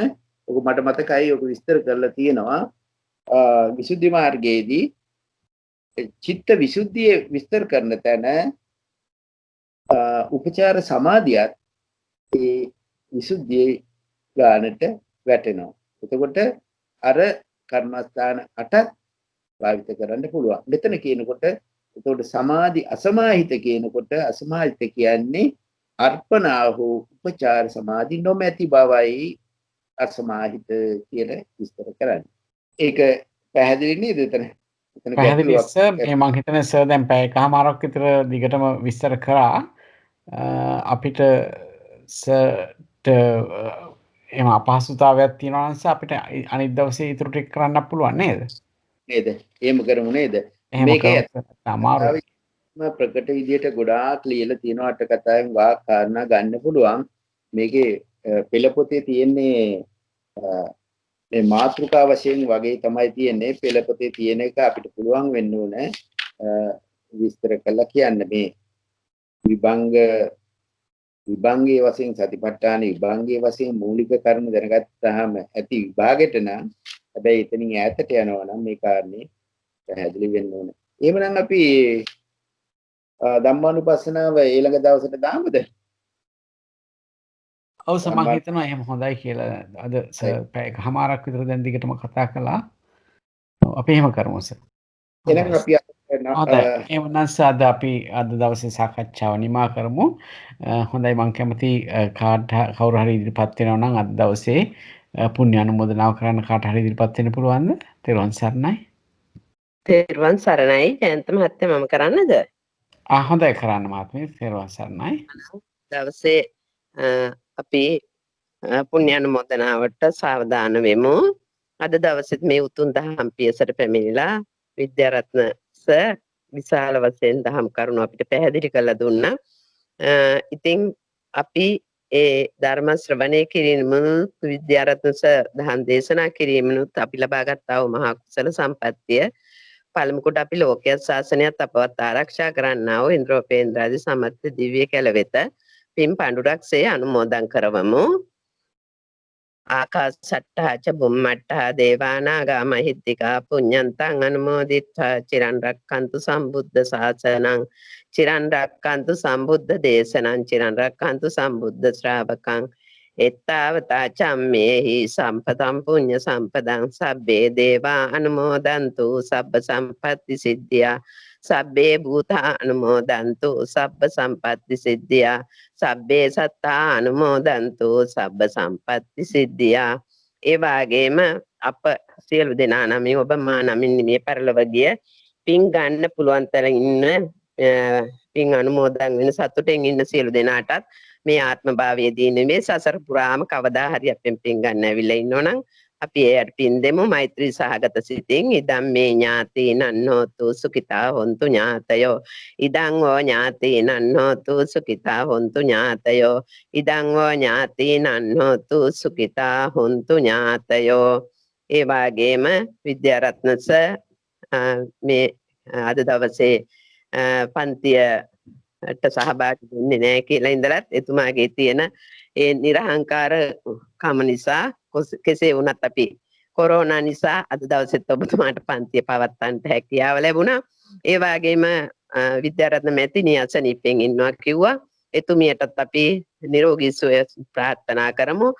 ඔබතුමා ඇතුළු පවුලේ සියලු දෙනාටත් අපිට මේ ධර්ම සාකච්ඡාවට එකතු වෙන බ්‍රෝනෝ මහත්තයා ජයන්ත රත්නායක මැතිතුමා ඇතුළු ඒ සියලුම දෙනාටත් සහභාගී වෙන අපි සියලු දෙනාටත් මෙලොව වශයෙන් පැමිණ තිබෙනා වූ දුක් අන්ධකාරයන් හිරතුට අඳුරමින් විහෙද විද්වංශනේ වේවා නිදුක් වේවා නිරෝග වේවා සුවපත් වේවා කාය චිත්ත පීඩාදියක් නැතුව පාරමී ගුණ පුරා ගන්නට ශක්තිය ධෛර්ය වාසනාව උදා වේවා. කෙලවර අපි සියලු දෙනාම පතන්නා වූ ඒ ජාතියක් ජරාවක් ව්‍යාධියක් නැත්තා වූ අජර වූ අමර වූ නිර්වාණ ධාතුව සුවසේ අවබෝධ කරගන්නට මේ උතුම් පිනද හේතු වේවා වාසනාව වේවා කියලා ප්‍රාර්ථනා කරමු. ඒ වගේම අපේ විද්‍යාරත්න මෙලොවට බිහි කළේ උතුම් මෑණියන්ටත් පියාණන්ටත් අපි පින් අනුමෝදන් කරමු. ඒ වගේම දහම් දැනුම ලබා දුන්නා වූ ගිහි පැවිදි උතුමන්ටත් මේ පින් එකාකාරවමත් වේවා. ඒ සියලු දෙනාත් මෙලොව වශයෙන් සුජීවත්ව හිටියත් නැතත් ඒ අයට මේ පින ලැබෙනවා. ඒ අයගේ සුජීවත්ව ඉන්න අයට මෙලොව වශයෙන් තව තවත් ගුණ දහම් පුරා ගන්න ශක්තිය ධෛර්ය වාසනාව උදා වේවා. පරලෝක ගිය අයට පරලෝක සැප වඩා වර්ධනය වේවා. ඒ වගේම ජයන්ත මහත්මයා බ්‍රෝනෝ මහත්මයා ලොකු සේවයක් කරන්නේ මේ අභිධර්මයේ මේ රටින් මේ ලෝකයෙන් ඉස්සෙල්ලාම අතුරුදහන් වෙනවා නම් අතුරුදහන් වෙන්නේ ප ဋ ාණ දේශනාව කියලා කියනවා. ඒ කොහොම වෙතත් මෙච්චර මෙවන් කාලයක වෙනත් අධර්මවාදීන් හිසෝසවලා එන කාලයක ධර්මයේ අධර්මයේ කරනවා විනය කරන කාලයක මේ ගැඹුරු ධර්මයේ ලෝකයට ප්‍රචලිත කරන්න ඔබ සියලු දෙනා ගන්නා වූ ඒ උත්සාහය ਸਰව ප්‍රකාරයෙන් සාර්ථක වේවා. උතුම් වූ නිවන කරා යන කම්ම කල්යාණ මිත්‍ර සේවනයෙන් අපට ඇසුරු නිසුරු කරන්න ශක්තිය ධෛර්ය වාසනාව උදා වේවා. ඒ වගේම අප සියලු දෙනා පින් අනුමෝදන් කර දෙවියන්ගේ දේව ආශිර්වාද තුන්වන්ගේ පීඨ ආරක්ෂාව ලැබේවා. සියලු දෙනාටම අපි දැන් මේ ධර්මයේ පැය ගානක් ඇසිරිලා අපගේ සිත කය වචනයන් තුන්දොරින් දැන හොනොදෙන ත්‍රිවිධ රත්නයේ කෙරෙහිම් වරදක් පමාවක් වුණා නම් අපි පළමුකට සමාව ගමු. කායේන වාචා චිත්තේන පමාදේන මයා කතං අච්ඡයං කම මේ බන්තේ භූරිපඤ්ඤ තථාගත අච්ඡයං කම මේ ධම්ම සම්දිට්ඨික කාලික අච්ඡයං කම මේ සංඝ සුපටිපන්න අනුත්තර. ඒ වගේම ප්‍රාර්ථනා කරමු හිමිනා පුඤ්ඤ කම්මේන මාමේ බාල සමාගමෝ සතං සමාගමෝ හෝතු යාව නිබ්බාන පත්තිය. හිමිනා පුඤ්ඤ කම්මේන යාව නිබ්බාන පත්තිය සම්මා දිට්ඨිකෝ හෝතු ති හේතු පරිසන්දිකෝ ඉදම් මේ පුඤ්ඤං ආසවක්කය වහන් හෝතු සබ්බ දුක්ඛා පමුච්ඡතු. අපි සියලු දෙනාට මේ පින උතුම් නිර්වාණ ධර්මය අවබෝධ කර ගැනීම පිණිසම හේතු වේවා. නිවන් දක්නා ජාති දක්වා නරක ආදී සතර පායක උප්පත්තිය නොලබු උතුම් මනුසාත්මික ත්‍රි හේතුක ප්‍රතිසන්දියක් ඇති මිනිසෙක් විපිද තව තවත් උතුම් විදියට ගුණ දහම් පුරා ගන්නට ශක්තිය ධෛර්ය වාසනාව උදා වේවා. ජයන්ත මහත්මයා බ්‍රෝනෝ මහත්මයා අපේ මේ ලක්ෂ්මී මහත්මිය ඇතුළු කොට මේ කල්යාණ මිත්‍ර ස්පර්ශයේ සහභාගී වෙන සියලුම දෙනාට නිදුක් වේවා නිරෝග වේවා සුවපත් වේවා. මේ කොරෝනා වෛරසය අපේ ලෝකයෙන් ශ්‍රී ලංකාවෙන් ලෝකෙම තුරන් වේවා. ඒ සඳහා කැපවී කටයුතු කරන සියලු දෙනාට තෙදා ශක්තිය ධෛර්ය වාසනාව උදා වේවා කියලා ප්‍රාර්ථනා කරනවා. සියලු දෙනාට තෙරුවන් සරණයි. තෙරුවන් සරණයි. සාදු සාදු ඔබතුමීටත් ඉතාමත්ම බොහෝම පිං. තෙරුවන් සරණයි.